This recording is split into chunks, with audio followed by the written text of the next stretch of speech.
Hey guys, in this section, we're going to narrow in on some of the options and controls available in World of Warcraft. World of Warcraft is a fairly old game, and there's a lot of these odd and annoying settings that can slip by undetected in your game options. Some of us suffered with them for years or didn't even know they existed before we managed to change them, so just for you, we're going to get into them before we get any further along the game. Our activity this section will concern setting up some custom key bindings for your account. Key bindings allow you to choose whatever keys you like for your abilities, and this can give us a huge edge over the average player who clicks on them. Getting this done early into your World of Warcraft experience ensures you develop great habits that will turn you into an endgame monster by the time you reach maximum level. Let's get into it.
We already tackled the basics, but in this section we're going to look a little bit more closely at the controls, as well as some useful keyboard shortcuts. I recommend always turning your character using the mouse. Many more seasoned players actually unbind the A and D keys from turning functions, as they are sluggish, and occasionally cause your character to die from attacks that you could have avoided. The mouse's instant response is a safer and more efficient way to control your character movement, and familiarizing yourself with it will make you a far more accomplished adventurer. If you plan on experiencing some of the game's more challenging content, mouse movement is a near necessity. Many players in the endgame will look down on what they refer to as keyboard turners, and will avoid grouping with them. Additionally, it will pay dividends to ensure that most, if not all, of the buttons that you use are mapped to a keybind on your action bar. Clicking on your abilities is a big no-no, considered even worse than keyboard turning by experienced players. There's a great reason for this other than just improving your skill as a player. Once you're comfortable using a full suite of keybinds, your enjoyment of the game will go way up. You'll be able to focus more on what's going on around you, and you'll enjoy a far more fluid experience than someone that clicks on their abilities. Our next activity will help you set up keybinds easily and efficiently, but we'll get to that in a few minutes. Keyboard shortcuts make your life a lot easier as well. They take a little while to remember, but you'll be glad you know them once they sink in. C opens our character panel, which allows us to see our current gear, stat distribution, and item level. At the bottom of the character panel are some additional tabs: Reputation and Currency. The Reputation tab shows us our current standing with the in-game factions. We'll go more into Reputation and how it works later on. The Rep tab can also be accessed by pressing U. The Currency tab displays all the unique currencies that aren't related to gold. Pressing P opens our spellbook, where all your abilities are displayed. On the right side of the spellbook, there's also a tab for General Abilities, which is where racial perks and non-class related abilities are found. You can click on the Professions tab at the bottom, or press K to see the Professions window. We'll learn how to acquire professions and skills in a later activity. Pressing N opens our Specialization and Talents page. The tabs at the bottom allow you to switch between what you need. Honor talents are used in max level player versus player combat, so don't worry about them for now. This interface is where you'll change specializations or talents as needed. Pressing O opens the Social tab, where you can add or chat with friends. The other tabs at the bottom aren't particularly useful for now, so just ignore them. L opens the quest log, where you can see all your active quests and the areas that they are found in. B opens your backpack, and Shift B opens all your bags at once. M opens the map, as you might expect. This is particularly useful when doing quests, as helpful information is displayed here. I opens the Group Finder panel, which allows you to queue up and be partied with other automatically matched players. You can also search for pre-made groups. More features of the Group Finder become available as you level up. You can check out the Player versus Player tab as well, or press H. Here you can queue for a variety of activities that tee you off against other players in a head-to-head match. Pressing Shift B opens up an interface where you can see mounts, pets, toys, heirlooms, and transmogrification appearances. This is basically where all your collectibles are stored. Since you don't know what most of this is or does yet, we're just going to skip a bit over it, but this will likely be an interface that you use a lot later on. Shift J opens the Adventure Guide, which contains some useful information. The Suggested Content tab helps you find activities that pertain to your current level, and highlights activities going on in the world. The Dungeons and Raid tabs are referred to as the Dungeon Journal, and they provide information about bosses, their abilities, and the items that they drop. Escape, as you might already know, opens the Game Options menu. Tab allows you to cycle between enemy targets, although this feature isn't working very well in the game at the moment, so I recommend simply using the mouse to select new targets. The numlock key toggles continuous running on, also called auto run, which can be disabled by pressing it again, or simply moving your character forwards with any other keybind or the mouse. Finally, pressing V toggles enemy health bars on, a feature I recommend keeping enabled at all times.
In this activity, you're going to follow alongside me as I go through the Options tabs section by section.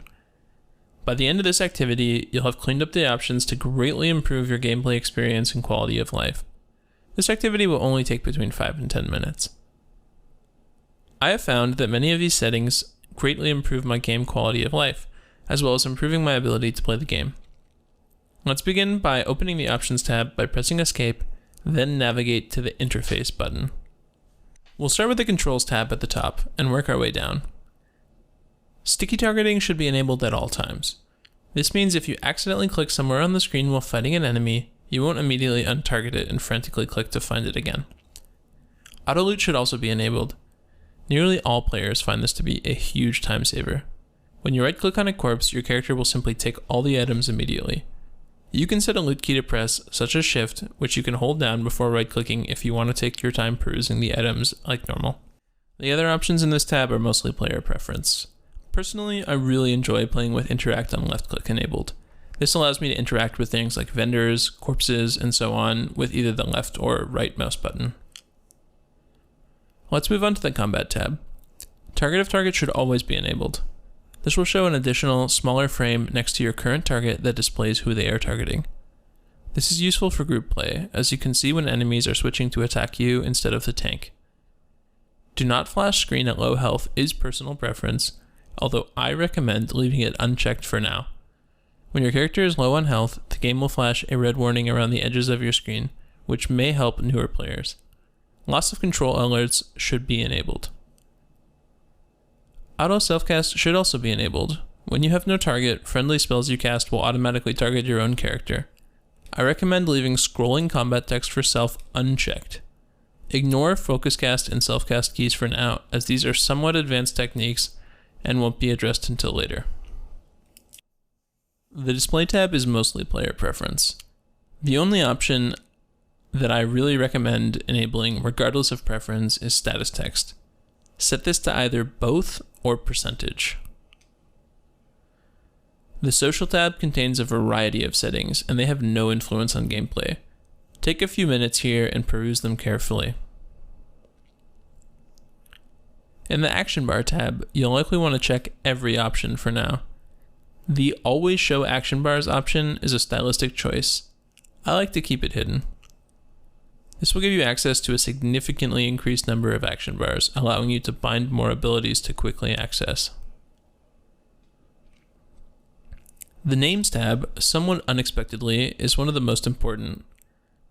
I recommend keeping your name enabled. I find it helps me keep track of my character in more cluttered environments, like dungeons. You want to enable larger nameplates, which makes it significantly easier to target enemies using the mouse. Always show nameplates is another highly important option to enable. This keeps enemy nameplates turned on at all times, which makes it a lot easier to see and circumvent unnecessary foes. The flash on aggro loss option may be helpful if you are a tank. When you lose threat on an enemy, you'll be alerted. Keep enemy units and miner checked. You want to keep friendly nameplates disabled, as this information is not particularly useful and it fills up your screen really quickly in cities and towns, as well as groups. In the nameplate motion type dropdown, select stacking nameplates. When groups of enemies cluster together, this will neatly stack the nameplates to make targeting easier. The whole name section at the top is personal preference. I like to see everything except critters and companions. Under the camera section, I highly recommend setting the dropdown to Never Adjust Camera. This allows you to pan your camera using the left mouse button while moving or in combat, which can be very useful in certain situations. It's also the least disorienting setting, which can be a great quality of life boost. The mouse tab can be skipped over, unless you want to invert your mouse movement. If you suffer from any kind of color blindness, you can always adjust your settings in the Accessibility tab as well. We'll ignore the Raid Profiles tab for the time being. These options are intended for max level players looking to optimize their interface in endgame raids, which contain 10 to 30 players each. Now that we have our options configured, we're going to jump right into our next activity, how to set up our key bindings.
Hey adventurers, welcome back. Let's get right into our next activity.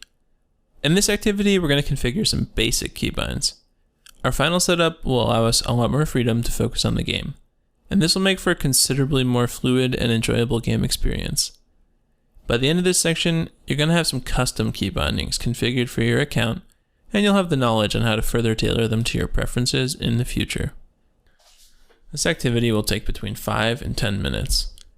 When you're ready to get started, hit the Escape key and pull up the key bindings window. I'm going to provide some recommendations throughout this activity, but be aware that keybinds are a very personal setup. There's no right or wrong way to do it. Find some binds that are comfortable for you. Just like our options activity, we'll start from the top and work our way through the keybinds. Under the movement keys section, I recommend unbinding sheath/unsheath weapon and sit/move down. If you accidentally sit in combat, you are dealt a guaranteed critical strike. You can also unbind the toggle for run/walk, as this function enables a slow walking mode intended for use in role-playing. If you intend to unbind the turning keys, do so here. In the chat section, there isn't much to be adjusted unless you feel like it. I have unbound the reply function as I find R to be a very convenient and important keybind for my abilities. As you can see, my action bar keybinds are a little different from the default. Many experienced players such as myself choose not to bind abilities past 5 on the numeric keys, as any further causes you to have to reach or take your fingers off of the strafe keys, which is really inefficient during combat. In the multi-action bar section, you can set up buttons for the additional bars that we added in the options. Here are some keys I recommend using as ability keybinds, in addition to your number keys.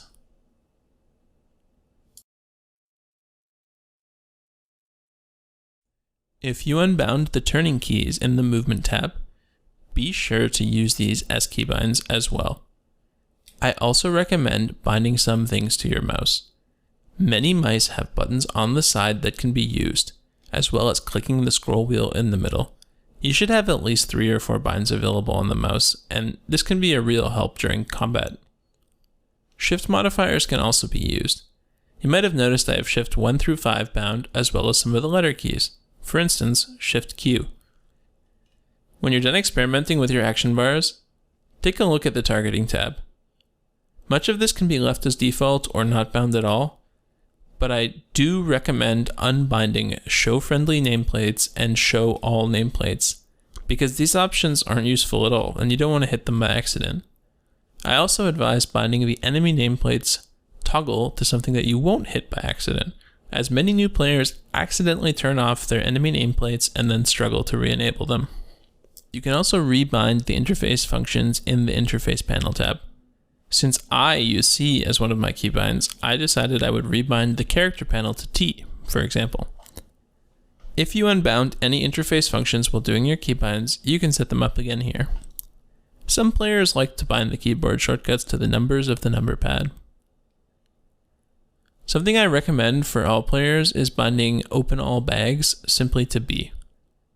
This allows you to see your entire inventory with a simple key press, which I find to be a lot more convenient. Take a look through the miscellaneous and camera tabs, but most players choose to leave these options to default, as these functions aren't often used. Once you've settled on some basic keybinds, take a few minutes and play with them.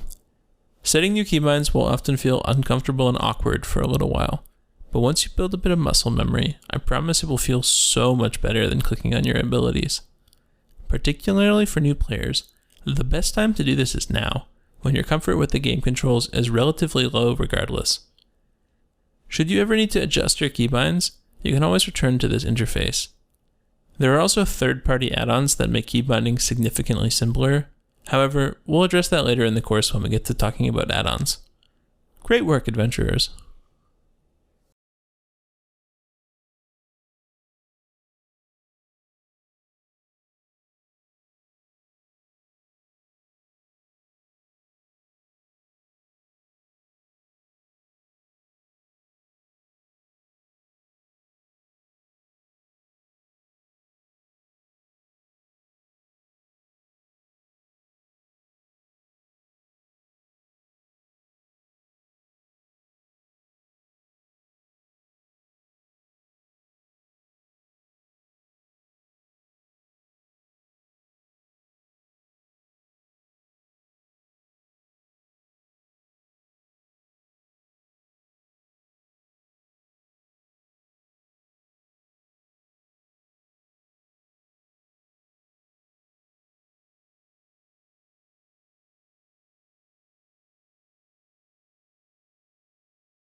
This section is all about kicking off our adventure in Azeroth.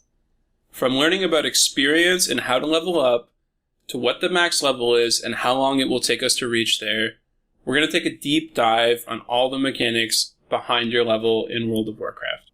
We're also going to start exploring this vast game world.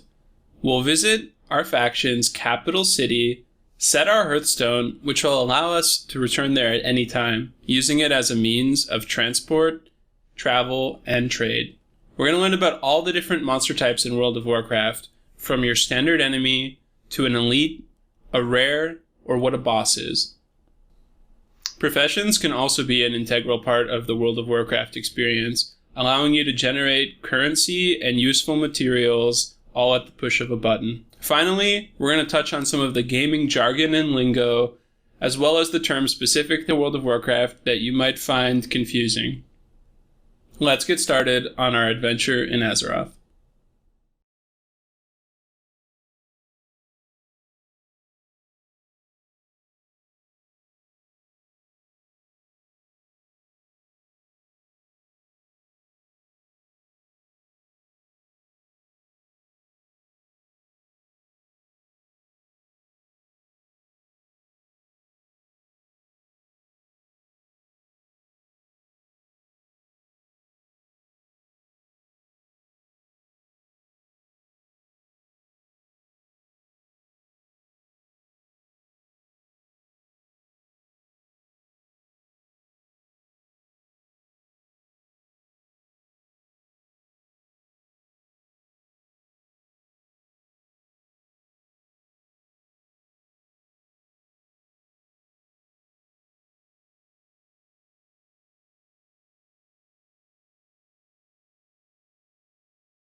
If you started out at level 1, you probably already gained a handful of levels from killing a few monsters, or by doing the opening quests. But how long exactly does reaching the maximum level take? How do I earn experience? Well, experience can be earned in a variety of ways. The most straightforward way of getting experience, or XP, is by killing monsters that are at or slightly above your character's current level. As you begin to outlevel enemies, they progressively award less experience. Eventually, you may notice enemies well below your level have a gray tooltip. These are called trivial enemies, and they will no longer award any experience at all. Questing also awards significant experience. We'll discuss quests in great detail soon, but you can find quests by looking for a yellow exclamation point over non-player characters' heads. By the way, nearly all players refer to non-player characters in the game as NPCs, just because non-player character is a bit of a mouthful, so I'll be doing that from henceforth. Once you've completed the quest objective, the NPC that awarded the quest will instead have a yellow question mark above their head, indicating that the quest is ready for turn-in. Turning in a quest awards a chunk of experience, and usually some gold and/or items. You gain experience for discovering new areas on the map for the first time. Some professions also award minor experience, like collecting ingredients using the herbalism skill. Doing group finder activities can also grant some really nice experience. Queuing for dungeons or battlegrounds typically grants a nice sum of experience upon completion. While you do earn slightly less experience while in a group, the increased rate at which you can kill enemies usually compensates for this. While your character is in an inn or a home city, your character becomes rested. You might notice your experience bar turns blue. This means you're receiving rested experience, and that awards double the amount from slaying enemies and collecting ingredients. Rested bonuses accrue while you're logged off, so it's best to log off inside inns or home cities while you're leveling. Rested experience lasts for an amount proportionate to the time you spent resting. Currently, the formula is 5% rested experience for every 8 hours spent in a rested area. You may only have a maximum of 150% rested experience saved up, so you can save up rested experience a level and a half in advance. This is a great mechanic to be aware of if you're leveling any alternate characters, also known as alts. For most new players, reaching maximum level for the first time will be a lengthy endeavor. These players can expect the process to take several weeks, assuming you only play a couple of hours a day. Leveling alts is typically significantly faster, as you are more familiar with the game world, and you begin to acquire the experience-increasing heirloom gear. The three main ways to level up in World of Warcraft, in no particular order, are as follows: dungeons, quests, battlegrounds. The dungeon and battleground tools can be accessed by pressing I. Quests can be found in every area throughout the game world. In a recent patch, the game zones now scale to your current level, so you no longer need to go to areas that match your level. When World of Warcraft was released, the maximum level was 60. Since then, there have been several expansions that released new continents and raised the level cap. If you are doing quests to level up, you should immediately head to these new continents when you reach the required levels. The level requirements are: head to Outland at level 58, head to Northrend at level 68. The Cataclysm expansion zones are part of the original game world of Azeroth and unlock at level 80. Pandaria unlocks at level 85, and you should head there immediately. Travel to Draenor at level 90. Venture to the Broken Isles at level 100. When you have reached these milestones, you can always find the entry questline, which will direct you where to go in the adventure guide. The adventure guide can be accessed by pressing Shift-J.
World of Warcraft has a gigantic game world, and this would take any one person hundreds of hours to fully explore. And that's without doing anything else. It's time for us to start adventuring just a little further. As we touched on once before, each faction has several home cities that correspond to their races. Despite that, most players still use the capital cities of either faction as a hub for trading and travel. The Alliance capital is Stormwind City, located in Elwynn Forest. The Horde's capital is Orgrimmar, located in Durotan. Both cities provide some travel methods to help you get around the world. Stormwind has several ships that will allow you to reach other continents, while Orgrimmar has access to some zeppelins. Check out this page on the wiki for full details on each. The capital cities also unlock portals to new continents, as you progress further in the game, allowing you to quickly travel between the Old World and the most recent expansion's continents. You unlock the ability to use mounts at level 20. Mounts let you travel around the game world significantly faster, and there are several tiers of proficiency. There are also flying mounts within the game, which unlock at higher levels. You will automatically receive a quest when you are eligible to use mounts, directing you where to go. I recommend setting a keybind for your main mount, allowing you to quickly mount between enemies or when returning quests.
Welcome back, adventurers. A Hearthstone is an item automatically granted to every player. Innkeepers will let you set your Hearthstone to their inn for no cost, allowing you to return at your leisure by activating the Hearthstone. Typically, you'll want to set your Hearthstone to one of the home cities, allowing you to return and trade with players, use the auction house, use the travel system, or gain rested experience before logging off. In this activity, we're going to travel to our faction's capital city and set our Hearthstone there. If you boosted your character, you'll want to travel to Dalaran in the Broken Isles instead and set your Hearthstone to that city. This activity will take a few minutes, and it'll allow you to create a hub for yourself that you can make great use of. Follow these steps to complete this activity.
Once you finish with setting your Hearthstone, head over to the next section to learn about the mechanics of monsters.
There are a few types of enemies in World of Warcraft.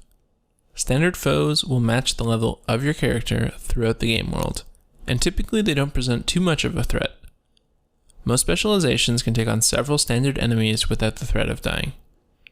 These enemies make up the majority of the game world, and are most often what players are assigned to deal with for quests. Elite monsters are also very prevalent throughout the game world. Elite monsters are marked by a gold dragon around their portrait, as well as the Elite tag in their tooltip. Elites have significantly increased health and damage over regular monsters and should be approached with care. They may take several players to take them down. Rare monsters are marked by a silver dragon and typically offer one-of-a-kind loot or collectibles. Rare monsters have a very wide variety in power level. Some may be relatively trivial, while others are even tougher than elite monsters. This depends entirely on the rare monster. Elites and rares are usually unique, meaning they are specific to a certain location and they have names. For example, Hogger is one of the most infamous elite mobs in World of Warcraft, renowned for slaying millions of new players back in the early days of the game. The standard mobs that surrounded him, however, are simply called Riverpaw Gnolls. This is useful as it allows you to quickly search for and find elites or rares you may be hunting. Dungeon and raid monsters hit significantly harder than their counterparts in the overworld. Despite the fact that they are not usually marked as elites, Standard monsters within instance areas should be treated as even more dangerous than an elite monster in the overworld. Boss monsters also sport a gold dragon, and they're usually marked by a question mark level on their tooltip. Typically, they are invisibly 3 levels higher than the raid or the dungeon you're in. Bosses almost always take multiple players to fight, and they hit significantly harder than anything else in the game. Take care out there, adventurers.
Professions can be learned in World of Warcraft, and they serve a variety of purposes.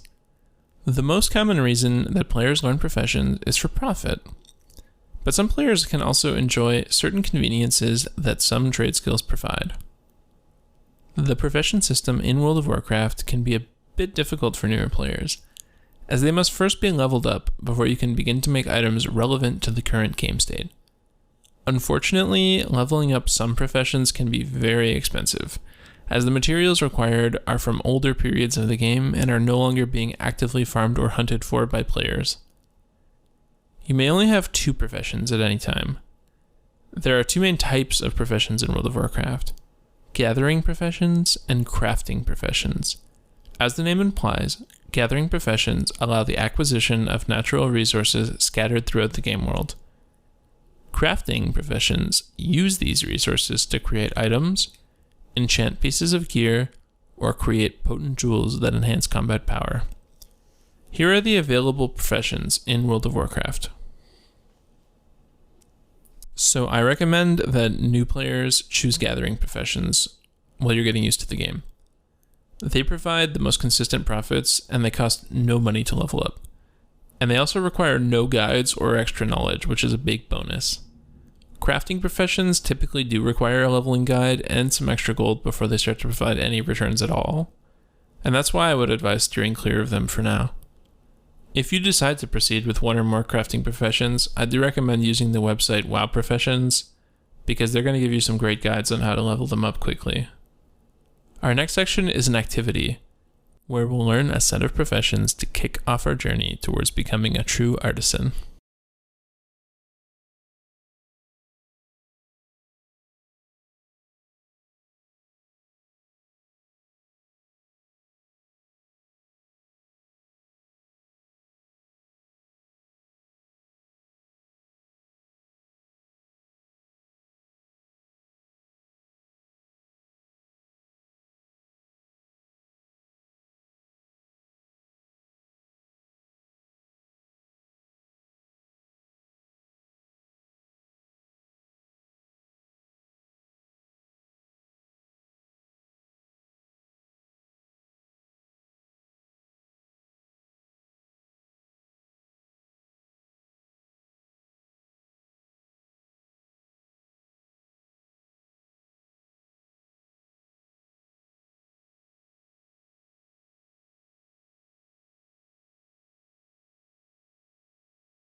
In this activity, we will select professions for our characters.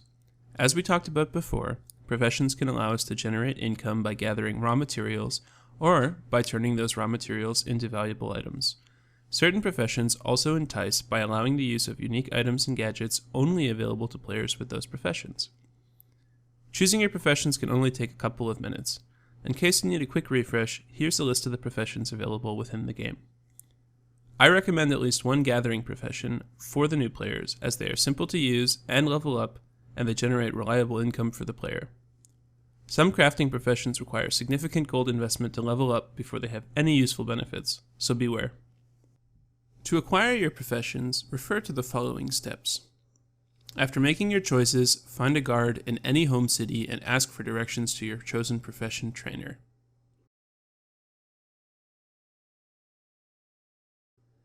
Travel to the profession trainer and speak with them.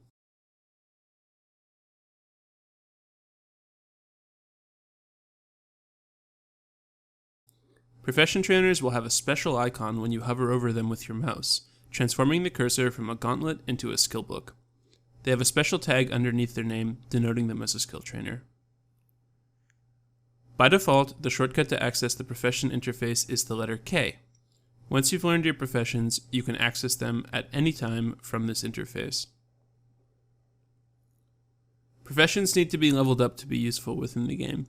Consider looking up a guide on how to best level up your professions. Gathering professions are very straightforward and require little to no items to level, and most of their resources can be tracked using the in-game minimap.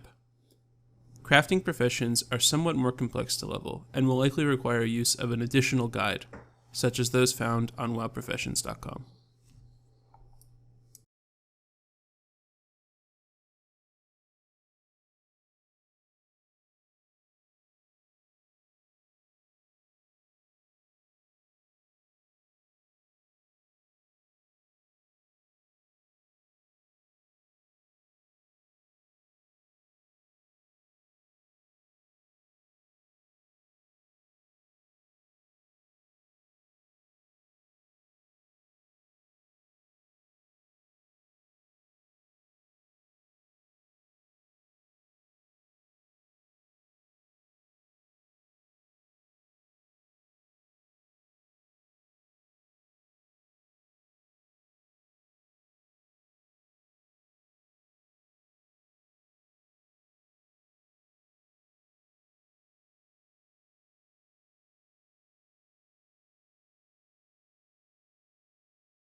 World of Warcraft, and indeed gaming in general, is rife with slang and colloquialisms. If you're new to World of Warcraft or gaming, you may find yourself lost in a sea of jargon that other players will be spouting. Aggro? LFG? AoE? In this section, I'm going to spell out the most common and important slang words and acronyms that you'll be hearing on the daily. First, let's talk about jargon that relates directly to the gameplay. Aggro, AoE, and mobs are likely to be some of the most common words that you're going to hear. Aggro is another word for threat, which we've touched on a few times in earlier sections. Whoever has the most threat, or aggro, is the player that will be attacked by enemies. The job of the tank role, or tanks, in a group is to hold aggro, thus keeping the enemies fixated on them and keeping them off the party. AoE means area of effect, but this acronym is used a lot more generally than its literal translation. AoE is often used to describe any form of attack that isn't a direct single target attack on a player or enemy. If a player says, "I do a lot of AoE," they mean that they do a lot of damage to multiple targets. But if you're doing a boss and your group tells you, "Watch out for her AoE," it means that the boss likely has an attack with a large radius that you'll have to avoid. So you can see how context matters here. Mob is simply a more casual way of referring to enemy monsters. You'll often hear and see people say, "I accidentally pulled the mobs," or "These mobs hit really hard, be careful." An even more popular term for mobs is adds, which is used in a similar context. Usually adds is used to refer to enemies that appear periodically, literally additions to the fight. You'll hear a lot of, "This boss summons adds," or careful not to aggro the ads. I mentioned earlier that NPC stands for non-player character. Players often use NPC to reference friendly non-player characters. If the NPCs are enemies, ads or mobs is typically used instead. Buffs and debuffs refer to the effects that empower or weaken your character. If you're buffed, it means that you're under the effect of a temporary power increase. A debuff, conversely, is any negative effect on your character. It could be something that damages you over time, slows your character, or weakens your damage output. Players will often talk about kicks as well. A kick is any ability that interrupts a spellcast, and the name is derived from the rogue ability kick, which does just that. Most classes do have a kick, and players will often call out for players to kick the pyromancer's pyroblast, and so on. If you're ever in home cities, you'll likely see players messaging in the trade chat constantly. LFG means the player is looking for group, while WTS means want to sell. PST means please send tell, which means that you should private message them. For example, you'll often see players in trade chat saying things such as WTS potions for 50G each, PST. PvE and PvP differentiate between types of max level content in the game. PvE means player versus environment, which denotes content that pits the player against the game, such as bosses within a dungeon or raid, basically player versus computer. PvP refers to player versus player combat, where you fight directly against other players. You'll see a ton of play on words and short forms in World of Warcraft, and I'm sorry, but you're going to have to learn a lot of that on your own due to the sheer number of them. For example, the Druid's Moonkin specialization is often called the Boomkin, while the Warlock is invariably shortened just to Lock, and so on. There are also a ton of general gaming terms, such as AFK, referring to a player who is away from keyboard. As in many games with gold systems, the suffix K is used to denote thousands. Instead of selling for 1,000 gold, you will always see selling for 1K. If you're familiar with the metric system, this shouldn't cause any confusion. K is short for the Greek word kilo, meaning thousand. Dungeons and raids often have their names abbreviated as well. Once you know the full names of these instances, it's not particularly difficult to ascertain the abbreviation. Throne of Thunder, for example, is abbreviated as TOT, Blackrock Foundry as BRF, and so on. Hopefully this clears up a little bit of the confusion with many of the WoW terms. There are a ton of them. Good luck out there, adventurers.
Quests make up an absolutely huge portion of the game. There are over 10,000 quests in World of Warcraft at the moment, and there's only going to be more with the release of Battle for Azeroth in 1 month. In this section, we're going to learn all about how to level up using quests and the big differences between leveling quests and some of the other quests within the game. One of our activities in this section is going to be us completing our first quest line, which is essentially a giant story arc that spans an entire zone within the game. Finally, we're going to talk about world quests, which you unlock as you reach the maximum level. World quests pop up all over your map, and you can choose which ones you want to tackle. They grant a huge variety of rewards, from golden items to profession trade materials. I really can't wait to get into this section because it does make up such a huge part of the game, and I know you're going to love it. Let's dive in.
Hey guys, welcome back.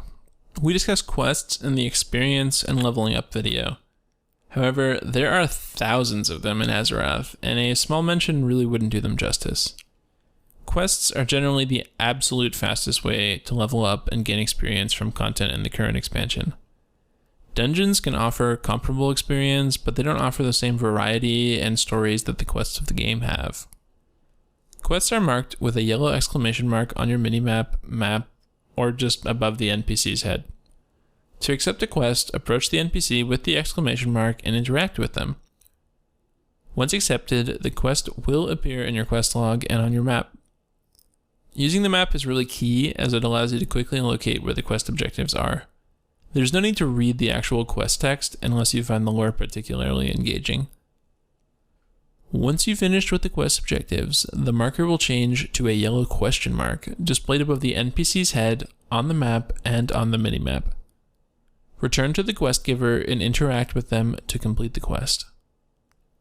While there are currently about 10,000 total quests, they typically fall into one of a few categories. Kill quests require you to slay a number of enemies.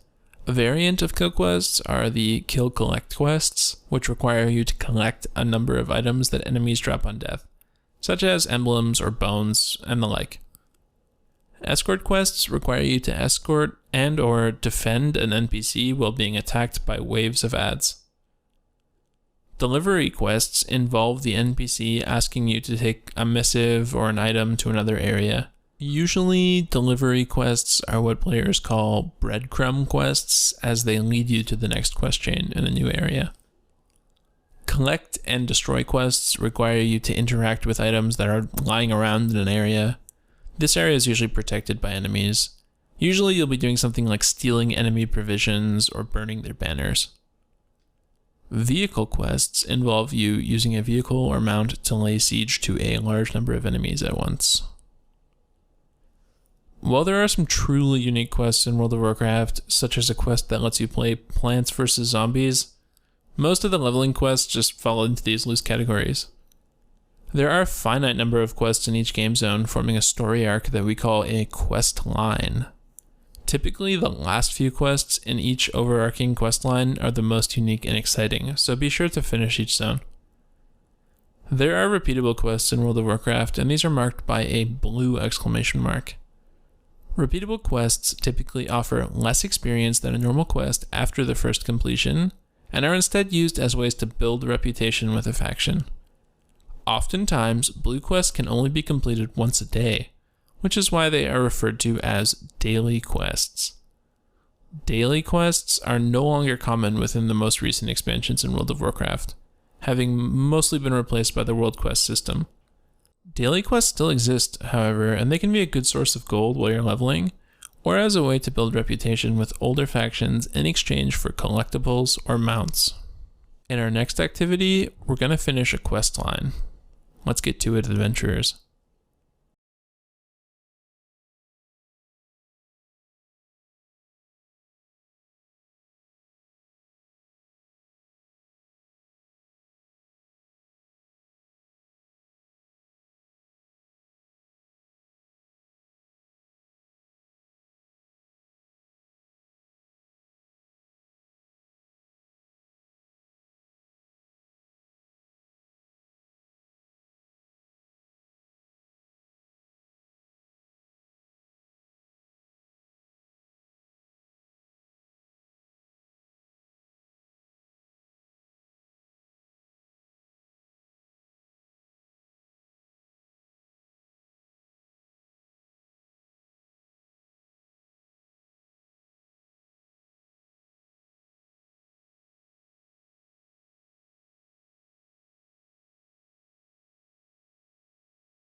Welcome back. Let's hop right into our next activity.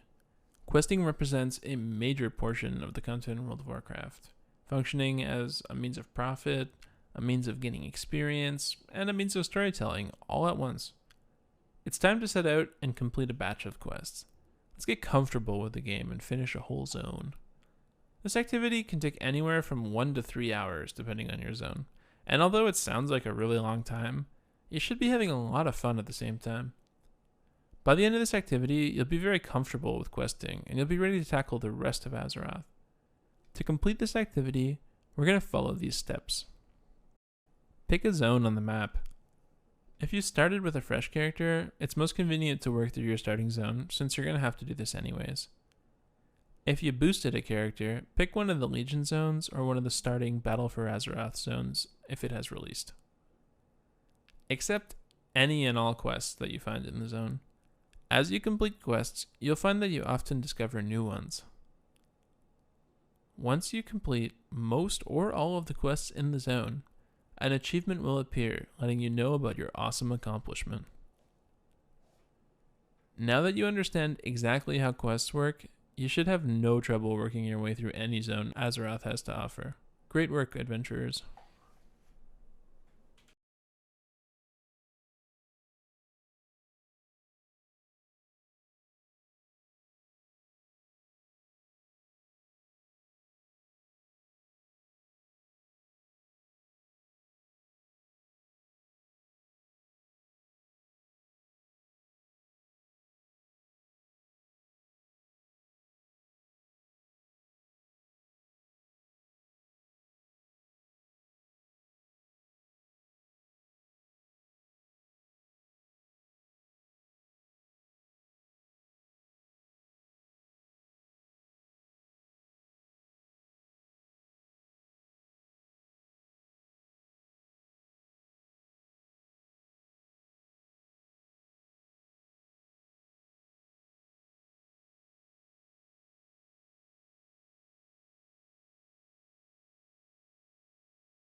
World quests are a special kind of quest that were introduced in the Legion expansion. They become available once you have reached maximum level, providing new and exciting rewards that conventional leveling quests simply don't offer. Some world quests are actually based on the leveling quests, but many of them are new and unique objectives. World quests appear all over your map in the Broken Isles, the most recent continent introduced to the game. New world quests will pop up all the time, while objectives you didn't complete will eventually disappear. The rewards are many and varied, and you may choose which you want to tackle. In addition to the listed reward, world quests also reward reputation with their respective factions. For instance, a world quest awarded by the Wardens will award additional Warden's reputation. Makes sense. Once a day, a new emissary appears on the map. Emissaries correspond to reputation factions. Complete 4 world quests for the matching faction, and you're going to be rewarded with an emissary chest. Emissary chests can contain a wide variety of great bonus loot, and they should always be completed if you have the time. While world quests offer a great incentive to keep playing the game and earning rewards every single day, don't feel overwhelmed by the number of them on your map. There's really no obligation to complete world quests for rewards you don't need, so be sure to pick and choose what suits your character. World quests are typically the same across all realms on the same region, so using the pre-made group finder is a really easy way of completing some of the more difficult ones. Just like the mobs themselves, the elite world quests are visibly marked, and they make it clear that several players may be required. Beginning a world quest is not the same as heading out on a standard quest. To accept a world quest, simply head out to the location of your chosen mission. Once you've arrived, an objective will pop up on the right side of your screen, tracking your progress and alerting you that you're in the right location. Once you've completed the assigned objectives, an alert will pop up letting you know that the objective has been completed. Any physical rewards will be placed automatically in your bags. World quests are a great way of generating currency, acquiring gear, and exploring the world. As we noted, some world quests are modeled after leveling quests, and therefore the matching leveling quest will need to be completed in order to unlock the respective world quest version.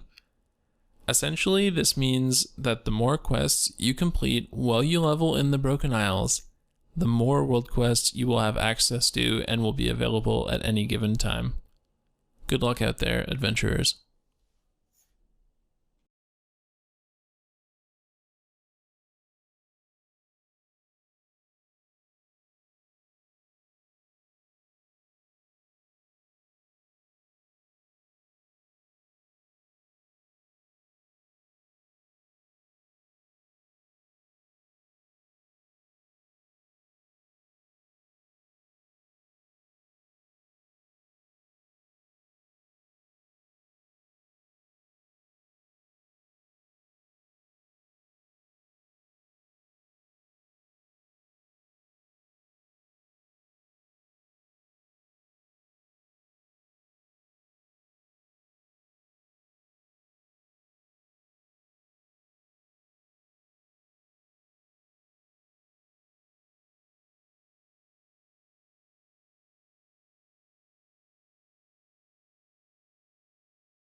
World of Warcraft is a game that's designed to be played with others.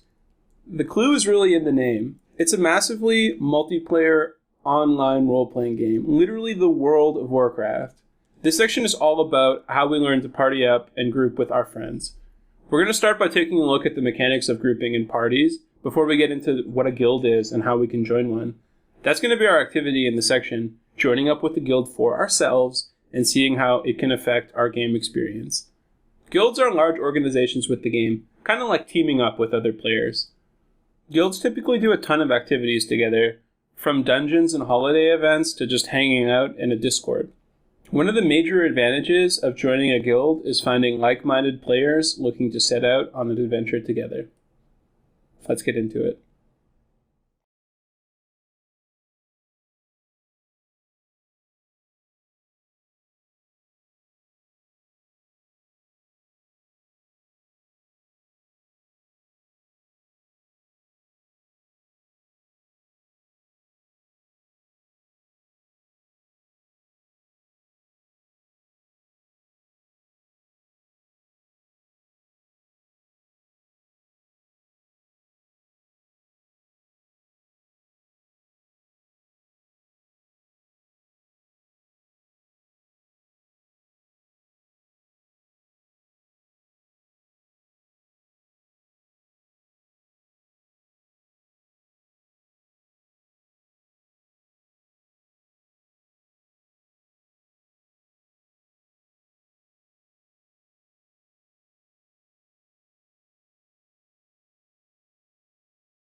Grouping up in World of Warcraft is not only a possibility, it's actually a distinct advantage in many situations. Making friends and conquering the world together can also be a lot of fun, so don't discount the social possibilities either. A party can have up to 5 players in it. To create a party, right-click on a player's name or portrait and select Invite to Party. If the player accepts, he'll be placed in a party together. Party members can use party chat to communicate easily between themselves. The health frames of all party members is visible as well, making it easy for healers to keep track of their allies. As I mentioned in the experience section, parties receive slightly reduced experience per enemy that they would if they were alone. The upside, however, is that you can kill twice as many enemies in the same amount of time, which more than compensates for the penalty applied. Many activities in World of Warcraft are extremely difficult or impossible without grouping up. Dungeons and raids, for example, are meant to be tackled with other players. A dungeon party is almost always comprised of 1 tank, 1 healer, and 3 DPS. Raid groups are different than parties.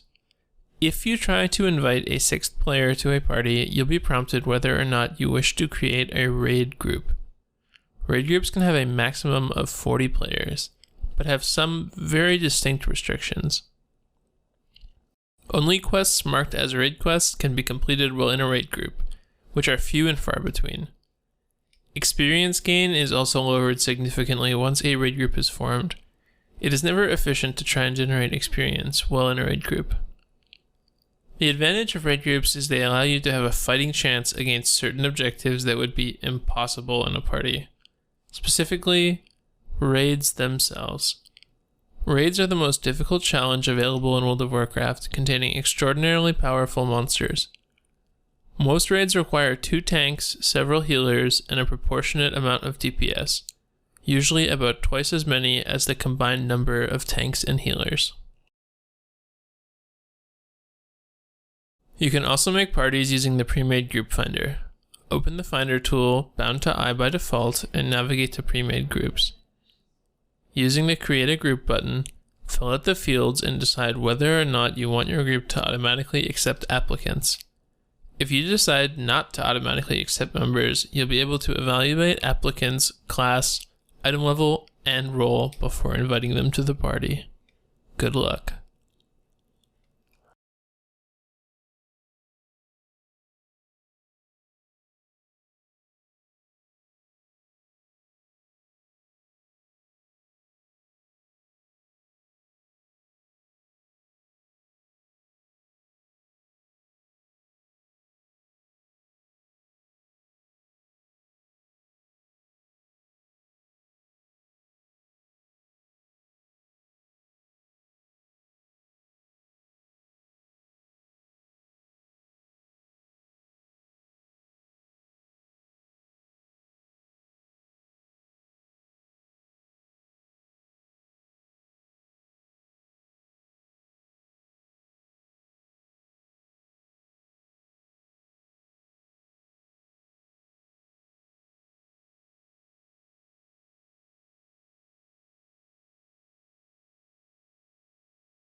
Guilds are one of the most important features in World of Warcraft, allowing players to form a semi-permanent alliance under a chosen moniker and banner. Joining an active guild makes it significantly easier to find friends and players to do activities with. You can leave a guild and join a new one at any time with no repercussions. While you're in a guild, you can use the guild chat to speak privately with your fellow guild members. Many guilds also host their own hangouts and voice servers outside of World of Warcraft, so you can get to know each other a little better. You may have already been invited to a guild. Some players use applications that automatically search for guildless players and send them an automated invite and message. These guilds are generally not worth joining or sticking around in, as they are either freshly formed or they hope to use their new members for their own ends, such as farming materials and the like. Such guilds are rarely true communities and often have players leaving as fast as they joined. Many guilds are formed with an objective in mind. Some guilds are created purely for the social aspect of chatting and playing together, while others are created with a goal, and these guilds typically identify themselves. For example, a guild advertising themselves as a PvP guild will likely have an emphasis on doing battlegrounds and arenas together, while a raiding guild, on the other hand, will host weekly raids at specified times that you will be expected to participate in. When you're starting out, it's best just to join a simple social guild and feel out the waters. It will help you make some friends and likely give you a chance to experiment with different types of content without making any commitments. Some guilds will offer perks when you join up. Nearly all guilds will have a guild bank, which is a shared deposit box where members can access or deposit materials and gold for their friends. Your level of access is dictated by your rank within the guild. However, most guilds will provide guild repairs by default. And this means when you go to repair your gear, you can start a new button that will draw repair cost from the guild bank rather than your own purse. You can identify what guild players are in by the tag underneath their name inside the angle brackets. For example, you can see my character on the left is in the guild Midwinter. Joining a guild is an essential part of World of Warcraft, and so in our next activity, we'll be joining a guild for the first time.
It's time for us to make some friends and join up with a guild.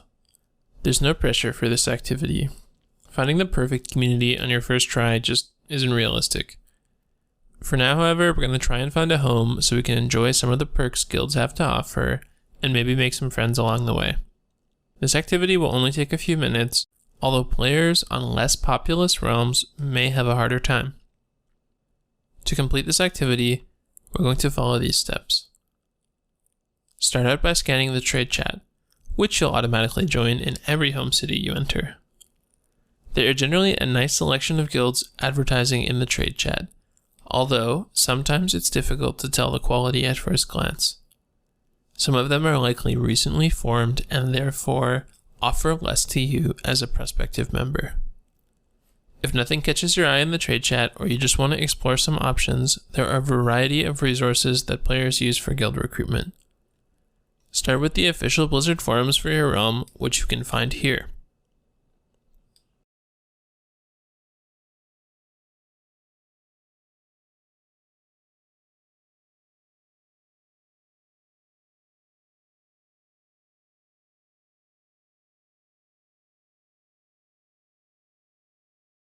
WoW Progress is a site that can be used as it displays a PvE ranking for guilds. Navigate to your server and look at some of the lower ranked guilds. Sometimes you'll find something that suits your needs. Make sure you're friendly and polite when you send a message to inquire about the guild or request an invite. Private messaging is an easy, simple click on their name in the chat. You'll know it's a private message if the text is in purple. I hope you found a guild to call home, at least for now. I guarantee you'll have a much better time in the game if you have a guild to share it with. Good luck.